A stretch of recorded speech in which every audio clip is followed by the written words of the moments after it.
Good morning, Mark. Good to have you on the podcast this morning, man. Thanks. Now, obviously, we're going to be interviewing you this morning, but before we jump into it, a big thing that we've been finding, and this is feedback from builders, is that they are dealing with prospective clients, and sometimes these clients can seem very unsure and uncertain, and it could be because of uncertain factors out that are not in their control, i.e. like the interest rates, loan capability for people getting loans and so on.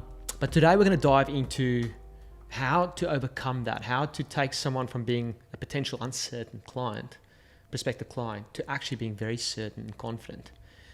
But before we jump into it, there's a story you wanted to tell. Well, I guess maybe on a smaller scale, but for me and my wife, we have been advised to just get our main shower regrouted, resealed. I guess there's a lot of trades out there that can do it. So typically, I get online, I start searching for who might be the right fit for us. Sort of narrowed it down to two or three guys or small businesses that could help us out. And got a number of quotes. And how that, I know it's very interesting because reaching out to these type of trades sometimes, how have they come back to you? Has it been what you expected? It didn't feel, to be honest, 100% authentic. Kind of felt like I was trying to be sort of hurried to just agree to this and move to the next step, and not really my thoughts or my queries were sort of answered in that process. So sort of dug a bit deeper, and I'm always one for looking up reviews, I guess, to give myself some reassurance that this is. Why do you do that? I guess maybe looking for, a business or a trade that I know is going to get the job done. But don't you just take them, because I know that's a big thing. You look at their website, they've got their marketing, they've got their message of how they can help and stuff. Why don't you just take that at face value, and why do you go a step further in this situation? In this situation, I guess for me, it's kind of like I want the job to be done right. And I don't want any ongoing issues within that area of our home, moving forward. So it's kind of like reassurance, once I know the job's done, I can put that worry aside. So for me, it's kind of finding a business or a trade that, I felt like it's going to get that job done to my expectations, so I can, move on and do what I do each day. Yeah, exactly. And so how did you actually get to that specific grout person that you were choosing to come into your home? Go with, So I guess after going through a few different businesses, a few different quotes, and looking at reviews and that side of things, it's kind of, reached out to friends or similar people in similar situations who then recommended a business. And I guess to have that backing of someone that's already been in that situation, that was quite a bit of validation for me and my wife, And it's interesting you say that, and we'll get to that, but keep going. But I guess then when he came over to do the quote, my wife mentioned just how much she felt so much more comfortable with his approach, his knowledge, and then we feel like the work's going to be done up to the standard that we hope it would be. Yeah, it's interesting because what I can hear there is you could find a lot of people online. There's Google reviews, and there's probably a lot of people that stand out because they've got amazing 5-star reviews. But then you were looking for other validation as well. Like friends of yours, people that are similar to you. That almost said they've been through the same thing, and they said, look, try this guy. And so when he came, he quoted, and he seemed like a nice guy. But now he was charging more.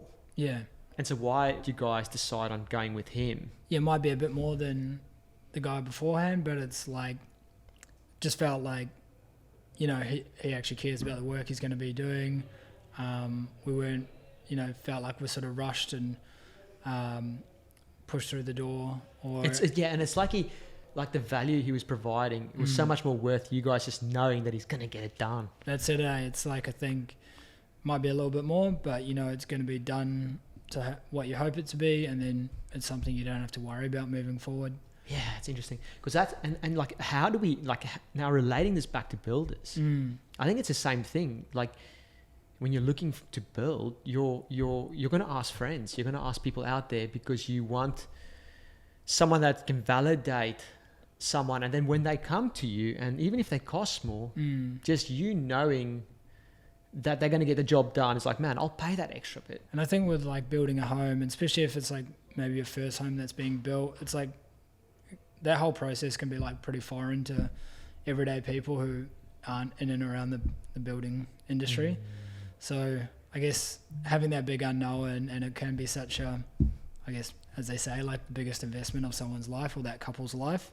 You know, you want, if you've got someone in your circle that can express what they went through, what the process looked like, you know, it's that's going to reassure you and your partner of like what that next 6, 12 months, 18 months might look like for you guys. Yeah, and like the reason why we got Mark on here this morning is because he's head of production in the storytelling team, and you guys deal with this every single day, telling stories for our clients. But one story that is just, I feel is such a powerful tool. What is that? Case study. So case studies, why is a case study? I mean, a case study just sounds, it's just a name, it's just a video. But what is actually, why do we do case studies, and why is case study such a powerful thing for builders in your perspective? It shows like past client of that builder or present client of that builder, like what their experience has been like, to have their home built by that builder, and it gives the viewer, like, I guess, a first hand experience of what that process looks like, I guess, what their client journey sort of entailed through the build. Yeah, that's good. And I think that's the thing. Like, if you look at like a testimonial's good. You'll have someone that comes and they can like talk about the product and go, yeah, this builder's amazing and they're good and professional and stuff. Yep. But like you just said there, case study, and this is what you always tell me, is it's how authentic it is. So it's like knowing the audience that you're wanting to build for, and then being very authentic, telling a story of that audience. They had this desire of building this home, but they had these problems. And then how you as builder came in to guide them on that journey and overcome those problems to get to the solution. Yeah, so I think by being, as a builder, being able to show what that customer journey has looked like for one of your clients, it gives prospects or potential new clients an idea of what that client journey can look like to build with you. What does that mean though, if you're able to show that? I think if you're able to show that, it's going to help squash some of that hesitation or them being unsure, because yes, this concept of having their home built for the first time or even second time can be a bit nerving or a bit daunting. To see someone that was in the same situation that you were, and now they've come to their outcome, they've achieved their goal, and in that case study, they're able to give you a clear indication of what it was like to build with that builder. Like what feeling, what does that create in that person watching that? Yeah, I think it's going to like create trust and confidence.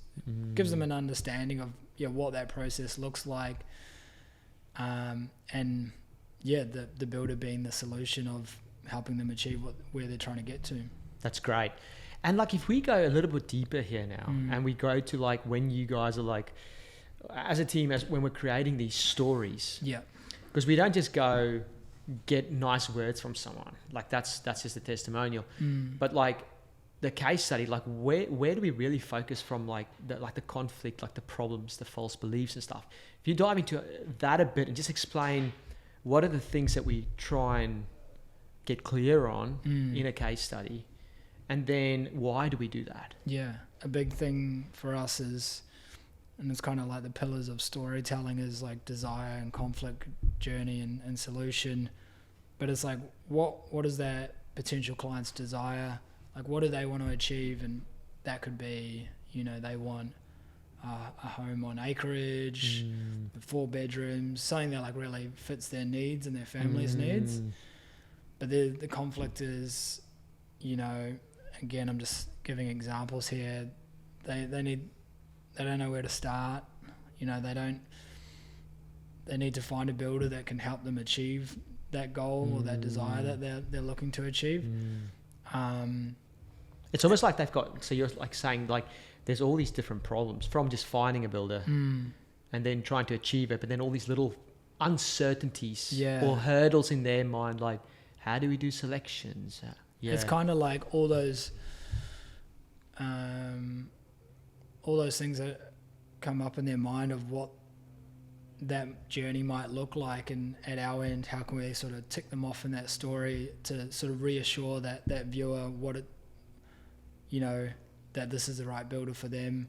He's gonna be able to help me get through these hurdles or the conflict, and he's going to be able to take me on this journey to get me to the solution of my desired, whatever it might be, that dream home for me and my family that suits us for, you know, our growing family. That's good. So what I'm hearing is, if I'm sort of summing up what you said there, is like, you know, every client, prospective client, have a desire, and the desire, it's a building. Yep. But it's sometimes something deeper. It's like, I want a place where my family can create memories. Yeah. And I wanna find a builder that is able to work in with my busy schedule, say as a business professional or something. Yeah. But the uncertainties that I have is that, will the building journey be too long? Will I have to? I've got all these questions in my mind, like, will I have to put in too much of my effort? Will I have to guide them? Yeah. There's all these uncertainties, and sometimes from what I'm hearing, those uncertainties can actually delay or even put people off from not building. Yep. But then you as the builder, if you can tick that off in the story, the case study story, then what does that do?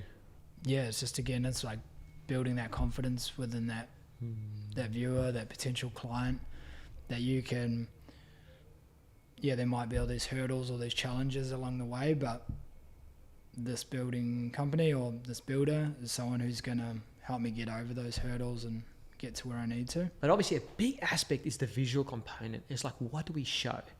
So when we are going through that, like, what do we normally look at? What are the things that we really try and hone in that we know will emotionally connect with future clients?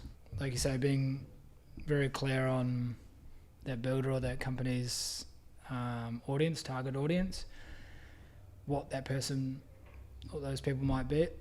Like you say, 32, 35, near the water, and it's showing visuals that, like, potential clients could see themselves in that scenario or that lifestyle. So it could be the family by the water, things that, like, they're gonna connect with on a personal level, I guess, where they can see themselves in that subject. Yeah, because the goal is to actually have them imagine themselves being in that person's shoes, like the mum walking with the two kids on either hand by the water or something. It's such a simple thing, but it's so powerful. Yeah, it really connects.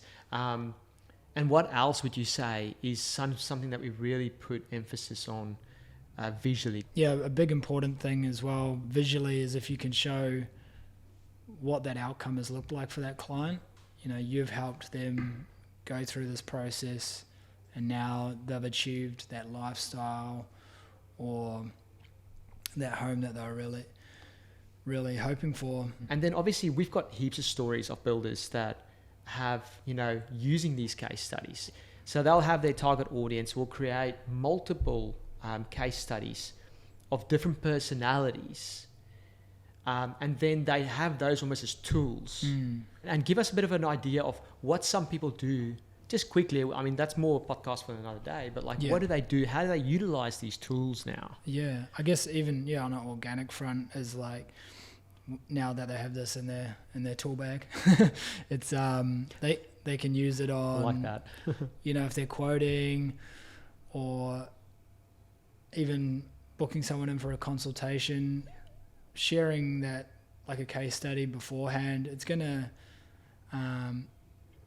even before the builder arrives, it's going to provide validation. It's going to give that prospect an idea of what it was like to build with that client. For that prospect, it gives them an idea what it looked like to build with that builder. So it gives them a really clear understanding of who's coming to meet them and what that process must look like, and that's going to build trust even before the builder walks through the door. And even we know a lot of our builders have used them, when they're going into like a quote or a contracting stage, and it just helps moves it along. Yeah, because that's the thing, man. Like, it's sometimes you have they've received this contract or they've received this quote, and then there's that hesitation again, and it's like, do I take this ahead? Then they see the news on TV and they go, oh, financial troubles or whatever. And sometimes they just need a little kick on the bum, a little kick on the bum saying, no, this is possible. Yeah. Like, if you've lined everything else up, yes, you can get to that goal of building that dream home for your family. That's it. And sometimes they just need that validation. It's and if I refer this back to like a book that is really good on this, and that is a book it's The Power of Influence, written by Robert Cialdini, and he talks about ways that how you can influence, and it's obviously using this in an ethical way. Obviously, there can be an unethical way to this book as well, but the ethical way is that he talks about social proof. Social proof is such a big thing with how we make decisions in life as the human race and as humans. We always look to similar others. We look to, if I'm making a decision, I'll look to similar others that I feel like is in like my circle, and I look at what they do or how they make decisions. So that's where we come back to this thing of, if you've got a prospective client that you're dealing with and you're able to provide them with a case study, a tool that is someone else that is similar to them, but is there to just show them and give them confidence that this can be a reality for them. Yeah, it's an awesome way to go about it. Yeah. So just bringing it back for the viewers and the listeners. Yes, I think the power of a case study over, say, an online review. An online review it's just some words.